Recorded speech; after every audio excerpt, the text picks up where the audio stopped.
ఓం శ్రీ గురుభ్యో నమ. ఓం శ్రీ మాత్రే నమ. శుక్రగ్రహము ఏప్రిల్ 19వ తారీఖు మధ్యాహ్నం 3:30 నుండి మే 14వ తారీఖు 10:30 వరకు కూడా శుక్రుడు వృషభ రాశిలో సంచారం చేస్తున్నాడు. ఏప్రిల్ 19 నుంచి శుక్రుడు తన సొంత రాశి అయిన వృషభ రాశిలో సంచారం చేయటం అనేది జరుగుతుంది. వృషభ రాశికి సంవత్సరం తర్వాత మళ్ళీ వృషభ రాశిలో సంచారం చేయటం వల్ల ద్వాదశ రాశుల వాళ్ళకి ఏ విధంగా ఫలితాలు ఉండబోతున్నాయి. శుక్రుడు సహజంగా సుఖాన్ని, భోగాన్ని, సౌఖ్యాన్ని, కళత్రకారకుడు అంటారు. అంటే సప్తమ భావకారకుడు శుక్రగ్రహం. అంటే కళత్రాన్ని ఇచ్చేవాడు, వివాహాన్ని ఇచ్చేవాడు శుక్రుడు. ఈ శుక్రుడు సుఖాన్ని, సంపదను, లగ్జరీని, అలానే కళత్రాన్ని అంటే వివాహ సంబంధించిన విషయాలు కానీ, ప్రేమ కానీ, లవ్ అట్రాక్షన్ కానీ ఇలాంటివన్నీ కూడా ఇచ్చే గ్రహం ఏమిటి ప్లానెట్ అంటే శుక్రగ్రహం. శుక్రగ్రహం ఒక 20% ధనాన్ని కూడా ఇచ్చే అవకాశం అనేది ఒకటి ఉంటుంది. కేవలం గురువే కాదు, శుక్రుడు కూడా కొంత లగ్జరీ లైఫ్నే కాకుండా కొంత ఐశ్వర్యాన్ని కూడా సమకూర్చే ప్లానెట్ ఏంటంటే శుక్రగ్రహం. శుక్రగ్రహం ద్వాదశ రాశుల వాళ్ళకి ఈ విధంగా ఉండబోతుంది. వృషభ రాశిలో సంచారం చేయటం వల్ల మేషాది ద్వాదశ రాశుల వాళ్ళకి ఎలాంటి ఫలితాలు జరుగుతాయి, ఆ నెల రోజుల పాటు ఏ విధంగా ఉండబోతుందో మనం తప్పకుండా తెలుసుకుందాం. శుక్రగ్రహము తన రాశి నుంచి 1, 2, 4, 5, 8, 9, 11 స్థానాల్లో ఉంటే సుఫలితాన్ని ఇస్తుందని గోచారం తెలుపబడింది. అయితే ఈ రాశులందరికీ కూడా ఈ నెల రోజుల పాటు శుక్రగ్రహం యొక్క ఫలితాలు ఏమిటో ఒకసారి తెలుసుకుందాం. ధనుస్సు రాశి వారికి శుక్రుడి యొక్క బలం ఏ విధంగా ఉండబోతుంది. ధనస్సు రాశి వాళ్ళకి లాభాధిపతి అయిన శుక్రుడు, అలానే షష్టమాధిపతి లాభాధిపతి అయిన శుక్రుడు షష్టమ స్థానంలో ఉండటం వల్ల అందరితో కొంత విరోధ భావాలు కలగకుండా చూసుకోండి. బంధుమిత్రులతోటి కొంత ఆచితూచి అడుగు వేయండి. ఏది పడితే అది మాట్లాడొద్దండి. శత్రువులు ఎవరు, మిత్రులు ఎవరు అనేది తెలుసుకోండి. అలానే దాయాదుల యొక్క ఆస్తి పంపకాల విషయంలో కూడా కొన్ని వాదనలు, ప్రతివాదనలు జరిగే అవకాశాలు ఎక్కువ ఉంటాయి. ఏదైతే ఎసెట్స్ ఉంటాయో ఆ ఎసెట్స్తో మన కజిన్స్ తోటి కానీ, అలానే అన్నదమ్ములతోటి కానీ గొడవలు జరగకుండా చూసుకోండి. ప్రశాంతమైన వాతావరణాన్ని ముందుగా క్రియేట్ చేసుకోండి. భార్యా బిడ్డల మూలకంగా ప్రయాణాలు చేయటం, వ్యయ ప్రయాసలు అంటే అనవసరమైన తగాదులు, గొడవలు రాకుండా చూసుకోండి. అంటే ఏది కూడా గొడవలు రాకుండా చూసుకోండి. మనం ఏదైతే అనుకుంటామో ఆ పని కూడా కొంత ఆలస్యం జరిగే అవకాశాలు ఎక్కువ ఉంటుంది. అలానే పెంపుడు జంతువుల వల్ల కూడా కొంత ఇబ్బందులు రాకుండా చూసుకోండి.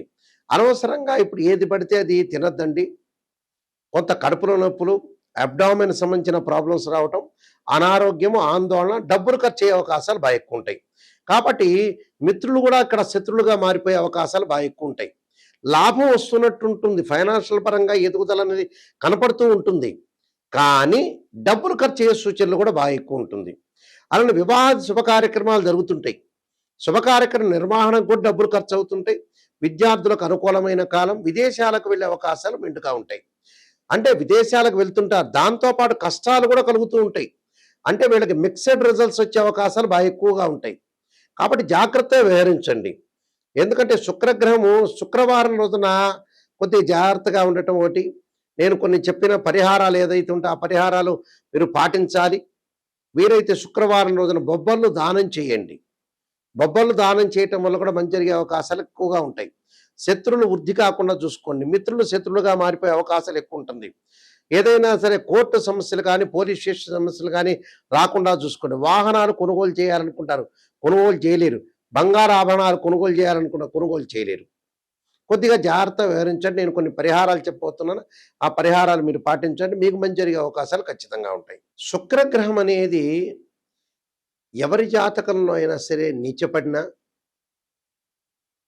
అలానే 6, 8, 12 స్థానాల్లో ఉన్న, అంటే వాళ్ళ జన్మలగ్నం నుంచి 6, 8, 12 స్థానాల్లో ఉన్నా అది దోషంగా పరిగణిస్తాం. శుక్రుడు పుష్యమి, అనురాధ, ఉత్తరాభాద్ర నక్షత్రంలో ఉండకూడదు. అశ్విని, మఖ, మూల నక్షత్రాల్లో ఉండకూడదు. ఆరుద్ర, స్వాతి, శతభిష నక్షత్రంలో ఉండకూడదు. మృగశిర, చిత్త, ధనిష్ట నక్షత్రాల్లో ఉంటే కూడా శుక్రుడు దోషం కలిగినట్టుగా మనం భావిస్తాం. శుక్రుడు రాహుతో కానీ, కేతువుతో కానీ, కుజుడితో కానీ, శనితో కానీ కంజంక్షన్ కాకూడదు, కలవకూడదు. వారి జన్మలగ్నం నుంచి 6, 8, 12 స్థానాల్లో శుక్రుడు ఉన్నా కూడా దాన్ని శుక్రదోషంగా మనం పరిగణిస్తాం. అంటే ఈ స్థానాల్లో శుక్రుడు ఉంటే వివాహపరమైన సంబంధాల విషయంలో కానీ, వాహనాల సంబంధించిన విషయాల్లో కానీ, లైఫ్‌లో సుఖం లేకపోవటం గానీ, విడాకులు జరగటం, ప్రేమ వివాహాలు జరగలేకపోవటం, లవ్ అట్రాక్షన్‌గా లేకపోవటం, వైఫ్ అండ్ హస్బెండ్ మధ్యలో డిఫరెన్స్ ఆఫ్ ఒపీనియన్స్ ఉండటం, అలానే విడాకులయ్యే అవకాశాలు ఎక్కువ ఉండటం, డిస్ప్యూట్స్ కరెక్ట్‌గా బాండింగ్ లేకపోవడం జరుగుతుంటుంది. కొంత డబ్బుకు కూడా కొంత అవరోధం అని కలిగే అవకాశాలు ఖచ్చితంగా ఉంటాయి. ప్రతి వాళ్ళకి కూడా శుక్రమహారదశ కలిసొస్తుంది, కలిసొస్తుంది అని అనుకుంటారు. ప్రతి జన్మలగ్నానికి కూడా శుక్రమహారదశ అనేది కలిసి రాదు. కొన్ని జన్మలగ్నాలకి మాత్రమే వాళ్ళకి ఆ రాశిచక్రంలో గాని, భావచక్రంలో గాని శుక్రుడు ఎక్కడున్నాడు, నవాంశ చక్రంలో కూడా శుక్రుడు ఎక్కడున్నాడని తెలుసుకుని, ఆ శుక్రమహారదశ అనేది మనకు కలిసొస్తుందా లేదా అని తెలుసుకోవాలి. ప్రతి లగ్నానికి కూడా శుక్రమహారదశ అనేది శుక్రమహారదశ అనేది ప్రతి మహారదశకు కూడా మంచి జరుగుతుందా, చెడ్డ జరుగుతుందా అనేది మనం జన్మజాతకాన్ని చూసి మనం ఆలోచన చేసి చెప్పాలి. ప్రతి వాళ్ళకి మటుకు మంచి జరగదు. చాలామంది కూడా అనుకుంటారు మాకు శుక్రమహారదశ వచ్చింది, బ్రహ్మాండంగా శుక్రుడు రాజయోగాన్ని ఇస్తాడు, మాకు విపరీతమైన డబ్బు కలిసి వస్తుంది అని అనుకునే భావించే వాళ్ళు చాలామంది ఉన్నారు. నిజంగా అయితే అన్ని లగ్నాలకి శుక్రమహారదశని వర్తించదు. కానీ ఇందులో గోచారం వేరు, బర్త్ చార్ట్ వేరు. ఇప్పుడు మనం చెప్పేదేంది గోచారం. గోచారానికి అలానే బర్త్ చార్ట్‌కి లాట్ ఆఫ్ డిఫరెన్స్ ఉంటుంది. అంటే what is the difference between transit system and birth chart. Transit system అంటే గోచారం. గోచారం అంటే సహజంగా ఓ చెట్టు ఉంటుంది. ఆ చెట్టు కొమ్మలుంటాయి. ఆ కొమ్మలకు ఆకులుంటాయి. ఆకులు ఎలా ఉంటుంది, రైన్ సీజన్‌లో వస్తాయి. వింటర్ సీజన్‌లో అలానే ఉంటాయి. సమ్మర్ సీజన్‌లో కిందకి రాలిపోతుంటాయి. కానీ వేళ్ళు అనేది బర్త్ చార్ట్, నాటల్ చార్ట్ అంటారు. ఆ బర్త్ చార్ట్‌లో ఎప్పుడూ కూడా మనకైతే వేళ్ళనేది ఉంటాయో ఆ వేళ్ళు స్టాండర్డ్‌గా ఉండాలి. ఆ వేళ్ళు అంటే బర్త్ చార్ట్. అంటే మనం పుట్టినప్పుడు డేట్ ఆఫ్ బర్త్ టైము తీసుకొని ఆ బర్త్ చార్ట్‌ని చూస్తే ఆ బర్త్ చార్ట్ అనేది మనకు అనుకూలంగా ఉంటేనే మన లైఫ్ అనేది అనుకూలంగా ఉంటుంది. గోచారం ఎప్పుడు కూడా 20% మాత్రమే సపోర్ట్ ఉంటుంది.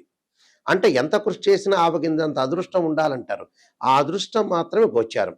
కానీ నిజంగా బర్త్ చార్ట్ చాలా మోస్ట్ ఇంపార్టెంట్. ఎప్పుడైనా తెలుసుకోండి, ఒక బర్త్ చార్ట్‌లో నిజాన్ని తెలుసుకోవటానికి మీరు ప్రయత్నం చేయండి దయచేసి. నెగెటివ్ చెబుతున్నారు గురువుగారు అనుకోవద్దండి. నెగెటివ్‌లోంచే మనం పాజిటివ్ వచ్చే అవకాశం ఉంటుంది. ఓ డాక్టర్ దగ్గరికి వెళ్ళాం. ఆ డాక్టర్ గారు షుగర్ వచ్చింది మీకు చెప్పాలా అక్కర్లేదా? చెబితే ఖచ్చితంగా మనం రెమెడీ పాటిస్తాం. ఓ టాబ్లెట్ వాడతాం మనకు తగ్గిపోతుంది. వాళ్ళు ఆ డాక్టర్ గారు చెప్పలేదు, మీరేదో అనుకుంటారని చెప్పలేకపోతే మనకే నష్టం జరుగుతుంది. కాబట్టి ఎప్పుడైనా సరే జాతకాన్ని చెప్పించుకునేటప్పుడు ఖచ్చితంగా నెగెటివ్ తెలుసుకోండి. నెగెటివ్‌ని పాజిటివ్ చేసుకోవటం ఎలాగా? దానికి ఓ రెమెడీ ఉంటుంది. మనం జాగ్రత్తలు తీసుకోవాల్సిన సూచనలుంటాయి. దాన్ని బట్టి మనం ముందుకు వెళ్ళామనుకోండి మంచి జరిగినట్టే. మనమే నిజంగా సూపర్ స్టార్స్ అయినట్టే. నెగెటివ్‌లోంచి ఎప్పుడైతే పాజిటివ్ చేసుకుంటారో వాళ్ళు నంబర్ 1 స్థాయికి వెళ్ళే అవకాశాలు ఖచ్చితంగా ఉంటాయి. అందులో నో డౌట్ ఇట్. కాబట్టి శుక్రగ్రహం అనేది జాతకంలో ఏ విధంగా ఉండబోతుంది? గోచార పరంగా కూడా శుక్రగ్రహం వల్ల మనకి చెడు జరుగుతుందా? మంచి జరుగుతుందా? అని తెలుసుకోవాలి. ఎందుకంటే ఈ శుక్రగ్రహానికి కొన్ని పరిహారాలు కూడా ఉన్నాయి. శుక్రగ్రహానికి మనకు శుక్రమహారదశ జరిగేటప్పుడు ఏ విధంగా ఉంటుంది? ఆ లగ్నానికి మనం కలిసొస్తుందా లేదా? ఇలాంటివన్నీ శుక్రుడు నీచపడ్డాడా? లేతే శత్రుక్షేత్రంలో ఉన్నాడా? అనేది మనం శుక్రుడితో ఏ పాపగ్రహాలు కంజంక్షన్ అయినాయి ఇలాంటివన్నీ కూడా తెలుసుకోవాలి. వాస్తవం ఏంటంటే శుక్రగ్రహానికి పరిహారం ఏంటంటే మనకి ఒక్కొక్క గ్రహానికి అధిదేవత, ప్రత్యదేవత, అధిష్టాన దేవతలు, అంతరిక్ష దేవతలు కూడా ఉంటారు నిజంగా. శుక్రగ్రహానికి ఏమిటంటే కమలాదేవి అంతరిక్ష దేవత. అంటే కమలాదేవి యొక్క స్తోత్ర పాలనం చేస్తే శుక్రదోషం అనేది తొలగిపోతున్న శాస్త్రం. శుక్రుడికి ఇంద్రాణి అధిదేవత, అలానే ఇంద్రుడు ప్రత్యదేవతలు అవుతారు. అధిష్టాన దేవత అమ్మవారు అంటే శ్రీ మహాలక్ష్మి రాజరాజేశ్వరి. అయితే శుక్రగ్రహము సహజంగా ఈ శుక్రగ్రహ దోషానికి ఇలాంటి పరిహారాలు చేసుకోవాలి. వీలైతే భృగుపాస్పదాస రుద్రాభిషేకం అని, అలానే భృగుపాస్పదాస హోమం అని, వివాహం కాని స్త్రీ పురుషులు ఎవరైతే ఉంటారో వాళ్ళు ఖచ్చితంగా భృగుపాస్పదాస్త్ర రుద్రాభిషేకాన్ని హోమాన్ని చేసుకోవాలి. అలానే వివాహం కాని స్త్రీ పురుషులు ఎవరైతే ఉంటారో అమ్మాయిలు వరపాశుపతాస రుద్రాభిషేకం, అఘోర గౌరీ పాశుపతాస రుద్రాభిషేకం, అబ్బాయిలు కన్యాపాశుపతాస రుద్రాభిషేకం చేసుకోవాలి. సహజంగా శుక్రుడు నీచబడిన వాడు కానీ, శుక్రకుజులు కలిసిన వాళ్ళు కానీ, శుక్రరాహువులు కానీ, శుక్రశనులు కానీ, శుక్రకేతువులు కానీ కలవకూడదు. సహజంగా ఏంటంటే ఈ శుక్రుడు వల్ల కొన్ని కొన్ని వ్యాపార పరంగా కొన్ని ఇబ్బందులు కలుగుతూ ఉంటుంటాయి. అలాంటి ఇబ్బందులు కలిగే వాళ్ళు కొంత జాగ్రత్తగా ఉండాలి. అంటే ఏ ఏ రంగాల్లో కొంతమందికి ఇబ్బంది కలిగే అవకాశాలు ఎక్కువగా ఉంటాయి. అంటే కాస్మెటిక్స్ కానీ, గోల్డ్ షాప్ వాళ్ళు కానీ, అలానే బట్టల షాప్ వాళ్ళకి కానీ, అలానే హోటల్స్ కానీ, రెస్టారెంట్స్ కానీ, ఇలాంటి వాళ్ళు కొంత జాగ్రత్తగా ఉండాలి. అంటే శుక్రగ్రహం వివాహానికి సంబంధించి దానివల్ల డిసీజెస్ కూడా వచ్చే అవకాశం ఉంటుంది శుక్రుడు బాగాలేకపోతే. హెర్నియా అని, హైడ్రోసిల్ అని, అలానే ఏదైతే హార్మోన్స్ సంబంధించిన బ్యాలెన్స్ కానీ, నరాల బలహీనతను కానీ, అలానే ఫెలోషియన్ ట్యూబుల్లో అండాశయంలో కొన్ని మార్పులు కానీ, స్త్రీలకి కొంత సంతాన సమస్యలు కానీ, ఋతు సంబంధమైన దోషాలు కానీ బాధపడే వాళ్ళందరూ కూడా కమలాదేవిని ఆరాధన చేయమంటారు. వైవాహిక జీవితంలో ఉండే సమస్యలు కానీ, దారిద్ర్యం తొలగిపోవటానికి కానీ, భార్యాభర్తల యొక్క బంధం కానీ, భిన్నమైన అభిప్రాయాలు లేకుండా ఉండటానికి అమ్మవారి యొక్క ఆరాధన చేయండి అంటారు. అలానే ఇక్కడ శుక్రగ్రహం వల్ల కొన్ని ఫోటోగ్రఫీ కానీ, యూట్యూబ్ కానీ, సినిమా యాక్టర్స్ కానీ, ఎంబ్రాయిడరీ కానీ, స్త్రీలకు సంబంధించిన వస్తువులు కానీ, ఫ్యాన్సీ షాపులు కానీ, ఫర్నిచర్ షాప్ వాళ్ళు కానీ, అలంకరణ వస్తువులు కానీ, సుగంధ ద్రవ్యాలు కానీ, సంగీత కళాకారులు కానీ, కవులు కానీ, నృత్యము కానీ, దుస్తులు కానీ, అలానే పూలు ఫ్లవర్స్ అమ్మేవాళ్ళు కానీ, కుట్టు మిషన్లు వాళ్ళు కానీ, నగల వ్యాపారులు కానీ, అలానే న్యాయవాదులు కానీ, అలానే వీళ్ళందరూ కూడా ప్రింటింగ్ ప్రెస్లు కానీ, అలానే పబ్లికేషన్స్ కానీ, కళాకారులు కానీ, సినిమా యాక్టర్స్ కానీ, వీళ్ళందరికీ కూడా ఏంటంటే మొదలగైన వృత్తుల వాళ్ళందరికీ కూడా శుక్రుడి యొక్క బలం ఉండాలని శాస్త్రం చెప్పబడుతుంది. శుక్రుడు ఎలా ఉండబోతున్నాడో మనం తెలుసుకోవాలి. ఆ గోచారరీత్యా అనుకూలంగా ఉండాలి, బర్త్ చార్ట్ ప్రకారంగా కూడా అనుకూలంగా ఉండాలి. నేను కాలసర్పయోగము, కాలసర్పయోగ చంద్రిక, రాహుకేతులు, ఛాయాగ్రహాలు, అలానే పుత్రగణపతి వ్రతము, సర్వదేవతా గోత్రపురులు పార్ట్ 1, పార్ట్ 2, వివాహ మార్తాండము, అలానే వివాహ మార్తాండంతో పాటు జాతక చంద్రిక, ప్రొడక్షన్ ఆఫ్ ఆస్ట్రాలజీ, పుత్రగణపతి వ్రతము, నవగ్రహ దోషాలకి దశమిహా విద్యల యొక్క స్తోత్రాలు, అంటే నవగ్రహాల యొక్క దోషాలు పోవటానికి దశమహావిద్య స్తోత్రాలు పాలనం చేయమంటారు. ఇప్పుడు నేను చెప్పిన శుక్రుడికి అధిదేవత, ప్రత్యదేవత, అధిష్టాన దేవతలతో పాటు అంతరిక్ష దేవతైన కమలాదేవి యొక్క స్తోత్ర పాలనం చేయాలి. ఎప్పుడు కూడా జాతకాన్ని మనం పరిశీలన చేసినప్పుడు కేవలం ఒక రాశిచక్రమే కాదు. ఒక అమ్మాయికి వివాహం కాలేదంటే రాశిచక్రము, భావచక్రము, నవాంశాన్ని పరిశీలన చేయాలి. ఒకరికి సంతానం కలగట్లేదు అంటే రాశిచక్రము, భావచక్రము, సప్తమాంశ చక్రం. వృత్తిపరంగా అనుకూలంగా లేదు, ప్రొఫెషనల్ పరంగా అనుకూలంగా లేదంటే రాశిచక్రము, భావచక్రము, అలానే దశమాంశ చక్రము అంటే D10 చార్ట్ని మనం చూడాలి. మ్యాథమెటికల్ క్యాల్కులేషన్ వేసి ఒక్కొక్క గ్రహము ఎన్ని డిగ్రీల్లో ఉంది, ఎన్ని డిగ్రీల్లో లేరు. సహజంగా ఏమిటి, శుక్రుడికి ఉచ్చస్థానం మీనరాశి, స్వక్షేత్రాలు వృషభ రాశి, తులరాశి, అలానే నీచక్షేత్రం ఏంది కన్యారాశి. దానికి కూడా కొన్ని డిగ్రీలు, ఎన్ని డిగ్రీల వరకు వచ్చి ఉంటుంది, ఎన్ని డిగ్రీల దగ్గర నీచం ఉంటుందని కూడా తెలుసుకోవాలి. అందువల్ల శుక్రగ్రహాన్ని బాగా అనాలిసిస్ చేసి శుక్రుడి వల్ల ఎలాంటి దోషం కలగబోతుంది జాతకంలో ఆ నిజాన్ని తెలుసుకున్నాం అనుకోండి, ఖచ్చితంగా మనం బాగుపడినట్టే. అసత్యపు ధోరణిలో ఎప్పుడు కూడా ఉండకూడదు. నిజం తెలుసుకోలేదనుకోండి, మనం మోసం చేసుకున్నట్టు అర్థం. ఎదుటి ఆస్ట్రాలజర్కి ఏం ప్రాబ్లం ఏం లేదు. మనం ఒక ఆస్ట్రాలజర్ని అప్రోచ్ అయితే గురువుగారు నిజం చెప్పండి అని చెప్పాలి. నిజం చెప్పకుండా పర్వాలేదులేండి మీరు చెప్పండి, మీరు మాకు నెగిటివ్ వద్దు పాజిటివ్ వద్దు అనగానే మీ కన్సల్టింగ్ ఫీజు ఇవ్వగానే ఆయన సంతోషించి పాజిటివ్ చెబుతాడు. అప్పుడు నష్టం జరిగేది ఆస్ట్రాలజర్కి కాదు, మీకే. గుర్తుపెట్టుకోండి, నేను రియలిస్టిక్గా చెబుతున్నా. నిజాన్ని ఎవరైనా సరే నిజం తెలుసుకోండి, దాన్ని పరిహారాలు పాటించండి, బాగుపడే అవకాశం ఖచ్చితంగా ఉంటుంది. చాలామంది కూడా వస్తారు 70 ఏళ్ళకి గురువుగారు, నాయకంటి గారు ఏం ప్రొఫెషన్ చేయాలి, ఏం డబ్బులు సంపాదించాలని చెప్పేవాళ్ళు ఉంటారు. అనవసరంగా టైం వేస్ట్ చేసుకోవద్దండి. 55 ఏళ్ళు 60 ఏళ్ళు దాటంగానే మనిషి బతకటం బోనస్ మార్కులతో బతకటం. ఆ తర్వాత ఏమి లేదు, రెస్ట్ చేయాలి. మీరు రెస్ట్ చేసుకోవాలి, ప్రశాంతంగా ఉండాలి, ఉంటే సంపాదించాలి, లేకపోతే చాలా జాగ్రత్తగా డబ్బుని యూజ్ చేసుకుంటూ ముందుకు వెళ్ళాలి. ప్రశాంతమైన జీవితం అనేది చాలా ఇంపార్టెంట్ ఇక్కడ. అలానే మా వెబ్సైట్ www.nayakanti.com కానీ www.nayakanti.in చూడండి. నేను చెప్పిన పుస్తకాలన్నీ కూడా రాజమండ్రి మోహన్ పబ్లికేషన్ వాళ్ళ దగ్గర దొరుకుతాయి, అయితే మా దగ్గర కూడా దొరుకుతాయి. తప్పకుండా ఈ పుస్తకాలన్నీ కూడా మీరు చూడండి. ఒకసారి మా వెబ్సైట్ని కూడా మీరు చూడండి. ఆ స్క్రీన్ మీద స్క్రోల్ అవుతున్న నెంబర్ ఉంటుంది, ఆ నెంబర్కి కాంటాక్ట్ చేయండి. నిజంగా జాతకం చెప్పించుకోవాల్సిన వ్యక్తులు కానీ, నిజంగా బాగుపడదామనే వ్యక్తులు మాత్రం మాకు ఫోన్ చేయండి. ఎందుకంటే మా ద్వారా మీరు సేవ్ కావాలి, బాగుపడాలి. కాలక్షేపానికి జీవితం గడపకూడదు. మనిషి జీవితం మనిషి జీవితం తొందరగా అయిపోతుంది. భూమి ఒక సెకను వేగంతో ఫాస్ట్‌గా తిరుగుతుందట ఆస్ట్రోనమీ ప్రకారంగా. కాబట్టి తప్పకుండా నిజాన్ని గుర్తించండి.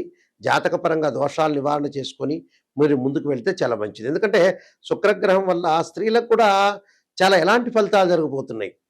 అంటే స్త్రీలకు సంబంధించిన సంక్షేమ శాఖలో కూడా ఏ విధంగా ఉండబోతున్నాయి. ఆహారం అలవాట్లు, కాస్మెటిక్స్, ఫ్యాషన్ టెక్నాలజీ, ఇలాంటి ఇంజినీరింగ్, ఫ్యాషన్ టెక్నాలజీ ఇంజినీరింగ్, ఇలాంటివన్నీ కూడా చూసుకోవాలి మనం. ఫాస్ట్ ఫుడ్, హోటల్స్, వ్యాపారాలలాగా వీడియో షాప్స్, పెయింట్స్, బంగారం, వెండి, డిపార్ట్మెంటల్ స్టోర్స్, క్లాత్ షోరూమ్స్, ఇవన్నీ కూడా శుక్రగ్రహానికి సంబంధించిన కారకత్వాలు అంటారు. ఈ ప్రొఫెషన్ అంతా కూడా శుక్రగ్రహం బాగున్న వాళ్ళు చేస్తారు. ఒకళ్ళు చేశారనుకోండి, బాగలేదనుకోండి, ఆ శుక్రగ్రహం బాగలేనట్టు. కాబట్టి జాతక చక్రంలో శుక్రుని యొక్క అంతర్దశలేంది, దశలేంది, శుక్రుడు ఎక్కడున్నాడు అని తెలుసుకొని ముందుకు వెళ్ళండి. ఆ స్క్రీన్ మీద స్క్రోల్ అవుతున్న నెంబర్ ఉంటుంది. ఆ నెంబర్స్ అన్నీ కూడా నా దగ్గరికే డైరెక్ట్గా వస్తాయి. తప్పకుండా మీరు నెంబర్కి ఫోన్ చేయండి. నిజం తెలుసుకునే వాళ్ళు మాత్రమే నా దగ్గర ఫోన్ చేయండి. మీరందరికీ కూడా మంచి జరగాలని ఆశిస్తూ, శ్రీ పరమేశ్వరుడి యొక్క కరుణాకటాక్షం ఉండాలని ఆశిస్తూ, సర్వే జనా సుఖినో భవంతు.